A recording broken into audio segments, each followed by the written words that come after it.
In today's video, I'm going to teach you how to permanently delete your Asana account safely. We'll move through the process step by step, so you know exactly what to expect and don't lose anything important along the way. Start by logging into your Asana account on the web. Make sure you're signed into the correct account you want to remove. Once you're in, head to your profile settings. You can get there by clicking your profile photo or initials in the top corner and choosing Profile or My Settings depending on the layout you see. Inside your settings, look for the Account or Privacy section. Asana may label this slightly differently over time, but it's typically a dedicated tab where you manage security, personal information, and account controls. Keep this section open for a moment because before you finalize the deletion, it's wise to export anything you might need later. Exporting is a safeguard against losing work you still care about. Think through the projects, tasks, or conversations that matter for your records.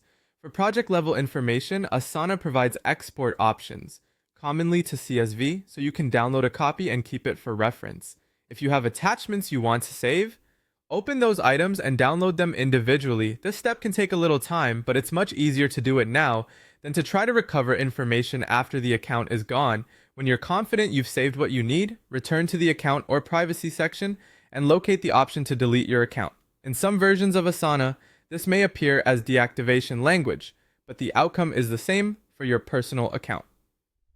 Click the delete option and proceed through the on-screen prompts. Asana will ask you to confirm a few times, and this is important. Deleting your account is permanent and cannot be undone. Take a moment to read the warnings so you understand what will remain behind, especially if you're part of a company or shared workspace. Your teammates may keep access to projects and tasks that belong to shared spaces, but your personal access will be removed and you won't be able to sign back in to retrieve anything.